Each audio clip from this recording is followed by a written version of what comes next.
नमस्कार प्यारे विद्यार्थियों।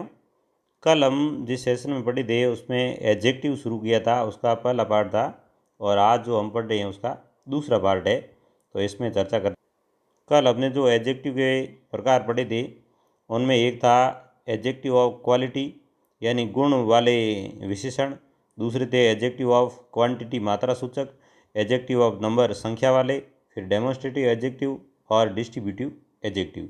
इसके बाद में आगे चर्चा करें। छठा एडजेक्टिव है इंट्रोगेटिव एडजेक्टिव। इंट्रोगेटिव एडजेक्टिव यानी प्रश्नवाचक विशेषण। WH वर्ड जो हमने पढ़े थे प्रोनाउन के अंदर, उनमें से व्हाट, विच और हुज, ये तीनों शब्द है वो एडजेक्टिव का कार्य करते हैं। कब करते हैं? जब इनसे तुरंत बाद में वो नाउन आती है। जैसे उदाहरण देखें, what sort of man is he, या व्हाट है वो एडजेक्टिव का कार्य कर रहा है। अगले वाक्य में what problems did you face there, कि आप वह किस प्रकार की समस्याओं का सामना करते हैं। तो व्हाट के जस्ट बाद में यहाँ जो प्रॉब्लम शब्द है वो नाउन आया है, यानी ये व्हाट है वो यहाँ एडजेक्टिव का कार्य कर रहा है। इसके अगले वाक्य में देखें तो कि विच स्टेटमेंट इज ट्रू। अब विच WH वर्ड है, प्रश्नवाचक शब्द है, लेकिन इसके जस्ट बाद में स्टेटमेंट शब्द है वो नाउन आया है। तो ये यहाँ जो विच शब्द है ये एडजेक्टिव का कार्य कर रहा है। अगला वाक्य ये, विच फूल डिड दिस। हिंदी में अर्थ है कि ऐसा कार्य किस मूर्ख ने किया। तो विच यानी कौन सा, है ना, कौन से मूर्ख ने, किस मूर्ख व्यक्ति ने ऐसा कार्य किया। तो यहाँ फूल शब्द है वो क्या है, नाउन है। इससे पहले WH वर्ड आया विच, तो यहाँ विच है वो एडजेक्टिव का कार्य कर रहा है।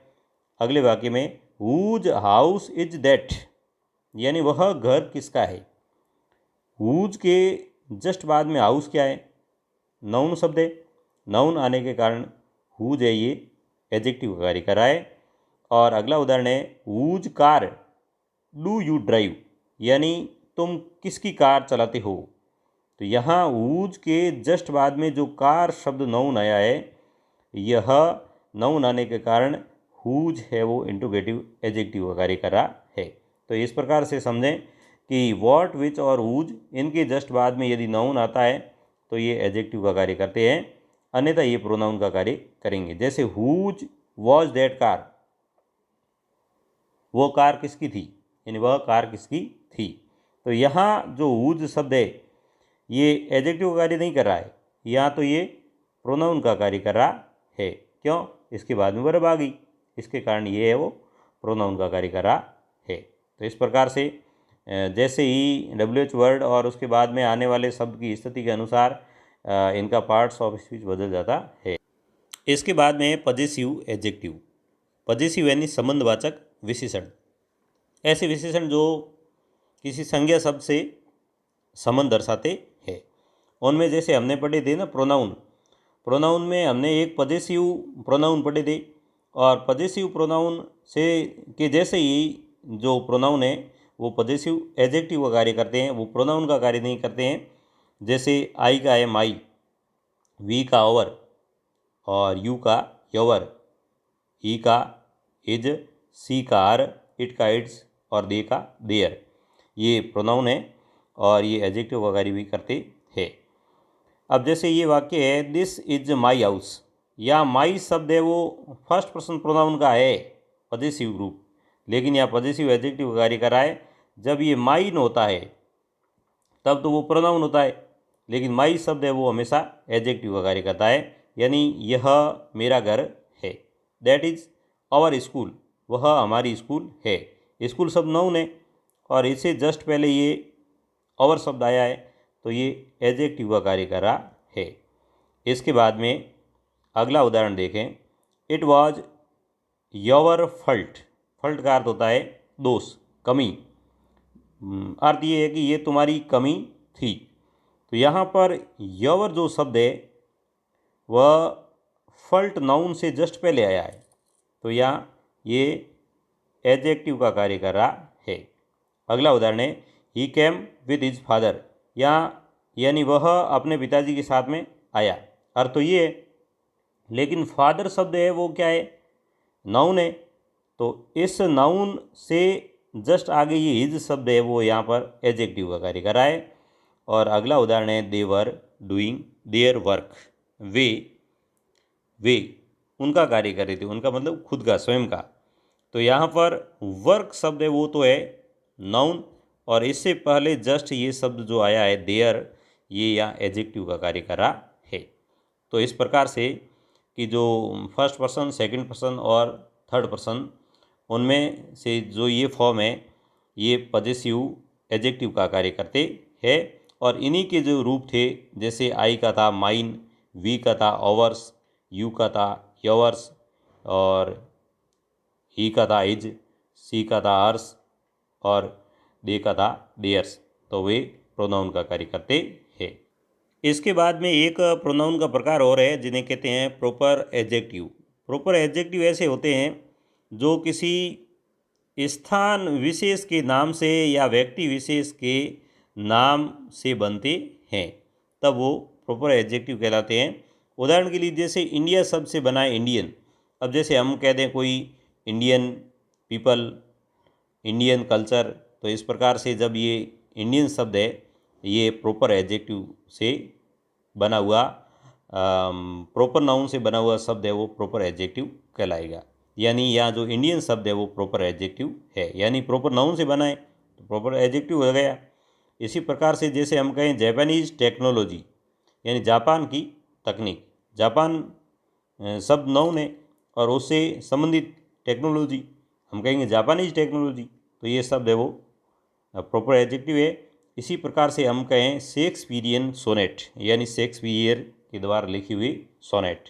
और राजस्थानी फूड, राजस्थान शब्द नाउन है और उससे बना है राजस्थानी, और राजस्थानी फूड यानी खाना कौन सा, तो राजस्थानी। ये फूड शब्द की यहाँ क्या कर रहा है, विशेषता बता रहा है।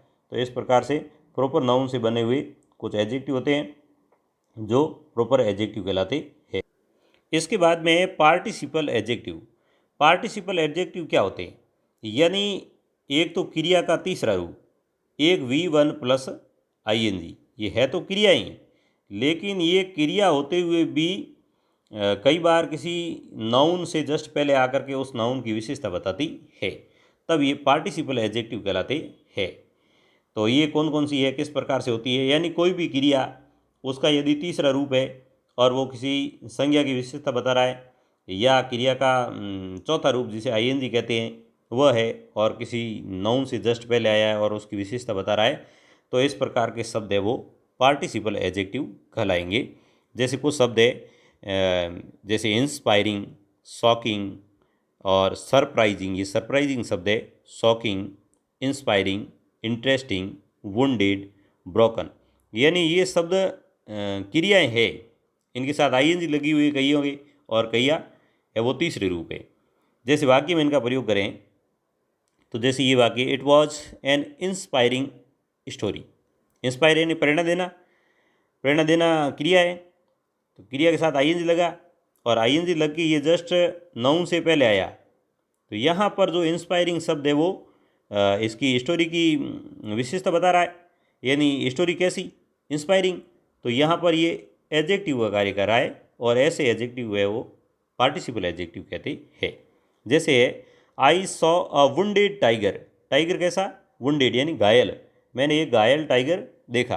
तो टाइगर की विशेषता क्या थी, यानी टाइगर वो घायल था, तो वुंड यानी घाव होना है, और इसका तीसरा रूप है वुंडेड, घायल, लेकिन ये नाउन से जस्ट पहले आया है, इसकी विशेषता बता रहा है, तब ये पार्टिसिपल एडजेक्टिव कार्य कर रहा है और टाइगर है वो नाउन है।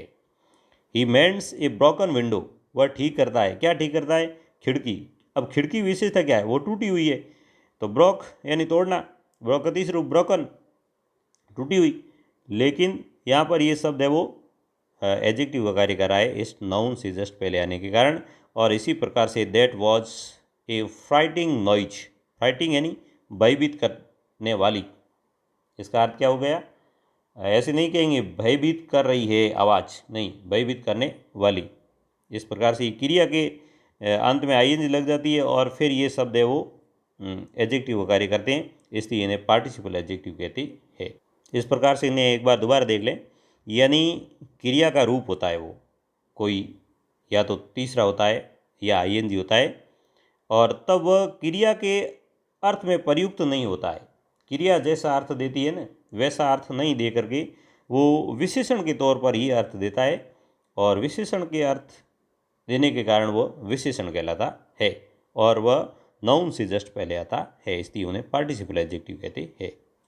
अब इसके बाद में एम्फेसाइजिंग एडजेक्टिव। अब एम्फेसाइज का मतलब होता है जोर देना, यानी ऐसे शब्द जिनका प्रयोग किसी नाउन के ऊपर है, वो जोर दे करके बात को कहने के लिए किया जाता है, तो उन शब्दों को एम्फेसाइजिंग एडजेक्टिव कहते हैं।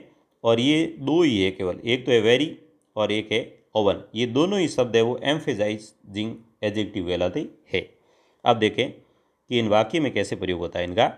जैसे this is the very boy, अब यहाँ वेरी आया है, very boy who broke the chair.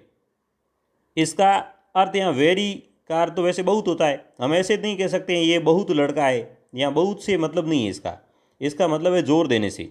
यानी इसका अर्थ ये होगा this is the very boy, ये वही लड़का है, हु ब्रोक द चेयर, जिसने कुर्सी तोड़ी। तो यहाँ पर वेरी शब्द है वो बॉय के ऊपर क्या कर रहा है, एम्फेसाइज कर रहा है, जोर दे रहा है। यहाँ इसका अर्थ बहुत नहीं है, वही है, इसलिए एम्फेसाइजिंग एडजेक्टिव है। This is the very man. अब मैन सबसे पहले वेरी आया है, यही अर्थ अलग होगा। हु कॉम्प्लेन अगेंस्ट यू, अर्थ ये होगा कि ये वही आदमी है जिसने आपके खिलाफ शिकायत की। तो यहाँ पर ये मैन नाउन है, इससे पहले वेरी आया है, ये इसके ऊपर एम्फेसाइज कर रहा है, इसलिए इसे एम्फेसाइजिंग एडजेक्टिव कहते हैं। इसके बाद में these were is very words, यानी ये ठीक उसी के ही शब्द थे। वर्ड्स से पहले वेरी आया है, यहाँ वेरी एम्फेसाइजिंग एडजेक्टिव का कार्य कर रहा है। I saw a tiger with my oven eyes. अब आइज शब्द नाउन है और उससे जस्ट पहले ओवन आया है, अर्थ ये होगा कि मैंने एक टाइगर मेरी खुद की आंखों से देखा। यहाँ ओवन शब्द है वो आइज के ऊपर है, वो एम्फेसाइज कर रहा है, इसलिए एम्फेसाइजिंग एडजेक्टिव होगा। अगला है we live in our own house, और यानी स्वयं का खुद का, हाउस से जस्ट पहले आया है, इसके ऊपर एम्फेसाइज कर रहा है। अर्थ होगा we live in our own house, यानी हम हमारे खुद के ही घर में रहते हैं। तो ये यहाँ पर ओवन शब्द है वो एम्फेसाइजिंग एडजेक्टिव का कार्य कर रहा है। एक बात दोबारा समझ लें कि वेरी और ओवन शब्द दो ही है, मात्र दो ही शब्द है जो एम्फेसाइजिंग एडजेक्टिव का कार्य करते हैं, और ये इस प्रकार से वाक्यों में प्रयुक्त होते हैं। अंतिम एडजेक्टिव पढ़ने से पहले कुछ कमेंट आए थे, उनकी बात कर लेता हूँ कि सर आप ये किस प्रकार की यानी किस स्तर की ग्रामर पढ़ा रहे हो। तो मैं आपको बता दूँ, मैंने आज थंबनेल में भी इसका मेंशन किया है, मैं ये जो ग्रामर है वो बेसिक स्तर की पढ़ा रहा हूँ, जिसमें स्कूली एजुकेशन प्लस जो कंपटीशन एग्ज़ाम है सब्जेक्ट विशेष को छोड़ करके वहाँ जो जिस प्रकार की बेसिक सामान्य ग्रामर पूछी जाती है, तो उस स्तर की बातें हैं। विस्तृत तो वैसे यहाँ है नहीं, लेकिन मैंने जिस प्रकार के जो उदाहरण होते हैं, जिस प्रकार की श्रेणियाँ हैं, उन सब का सुव्यवस्थित तरीके से उल्लेख किया है। और इनको समझने के बाद में, या पहले आपने किसी ग्रामर में और पढ़ा है और समझने में नहीं आया है, तो आपको उम्मीद करता हूँ कि अच्छी तरह से समझ में आ जाएंगे। और इसके साथ साथ में ये है कि आप जिस प्रकार से ये ग्रामर की वीडियो निरंतर मैं बना रहा हूँ, तो लाइक करते रहिए, शेयर करते रहिए, और चैनल को थोड़ा मोटिवेशन देने के लिए, थोड़ा पुनर्बलन देने के लिए सब्सक्राइब भी करते रहिए, ऐसी मेरी आपसे उम्मीद है। और अंतिम जो एडजेक्टिव है उसका नाम है एक्सक्लेमेटिव एडजेक्टिव, यानी विस्मयकारी या विस्मयबोधक विशेषण। इसमें एक शब्द ये वॉट है, और ये कई बार है वो जस्ट नाउन से पहले आ जाता है, तब इसे हम एक्सक्लेमेटिव एडजेक्टिव कहते हैं। जैसे व्हाट एन आइडिया, वाह क्या विचार है, ठीक है ना। व्हाट अ कार, यानी कहते हैं ना अचानक कोई आश्चर्य हो तब कि वाह क्या गजब कार है, तो यहाँ पर ये एडजेक्टिव का कार्य कर रहा है। इस प्रकार से ये एडजेक्टिव है वो टॉपिक पूरा हो जाता है। इसके बाद में हम कोई ग्रामर का है वो पार्ट्स ऑफ स्पीच से संबंधित नया टॉपिक है वो शुरू करेंगे।